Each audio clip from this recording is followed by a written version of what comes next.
Mr. Reichert is recognized. Thank you, Mr. Chairman. So-called flow-through entities, my microphone up here, those businesses that pay taxes through individual codes play a huge role in our economy, as you all know. 56% of the jobs in Washington State, where I'm from, are sustained and created by these businesses.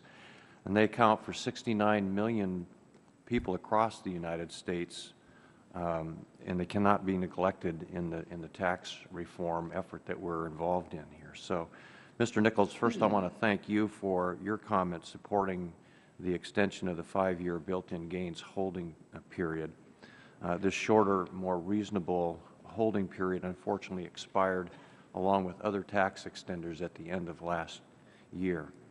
And as you mentioned, I have introduced bipartisan legislation, H.R. 1478, with Mr. Kine from Wisconsin to improve many of the roles governing S corporations, including making permanent an extension of the 5-year built-in gains holding period. And Mr. Martin, you mentioned this is one of the issues that you pointed out would be very important for us to address going forward also. The IRS statistics suggest that thousands of U.S. businesses could be sitting on appreciated assets that could be put to better use. In an economy short of capital, it just makes sense to allow these businesses increased access to their own capital. Mr. Nichols, can you explain the purpose of the built-in gains tax and why the 5-year holding period is more reasonable than the 10-year holding period? Well, the built-in gains tax was originally adopted primarily to prevent people in C corporation status to convert and avoid essentially the double tax on the sale of a business. And I've never been convinced that paying 2 taxes on the sale of a business or paying only 1 tax is a tax loophole and paying 2 taxes is appropriate policy, but that was the policy, it seems, behind the built-in gains tax.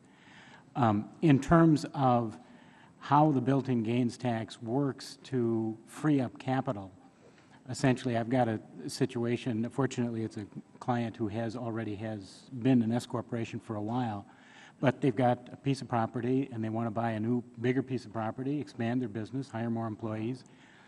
If they were subject to the built-in gains tax, what they would have to do is sell their old property, pay double tax on that property, and then essentially turn around and invest those proceeds in the new property. Now, they can't qualify for Section 1031, the like-kind exchange rules, because they've got to operate their old facility for a period of time before they can move into the new facility. And so as a consequence, if they're seriously considering doing exactly that, but if they were in a position where they would have to pay double tax, which is what the built-in gains tax regime is, they'd essentially be trapped into that for 5 years or 10 years, and obviously 5 years is a heck of a lot better than 10 years in terms of waiting to utilize this capital.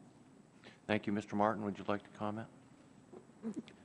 I had a client that I asked when he was going to plan to retire at age 50, and he said age 60, and then at age 55 he decided he'd had enough. He had converted, on my advice, at age 50 to be an S corporation, and I said to him at the time, you know, when you convert, you can't sell your principal piece of real estate here, which is fully depreciated and worth a lot of money, for 10 years. So basically, and that's what happened. He sold the rest of his business. He didn't sell the real estate until the 10-year time frame was up. That wasn't good for him. That wasn't good for the economy. It wasn't good for the buyer who bought the piece of property.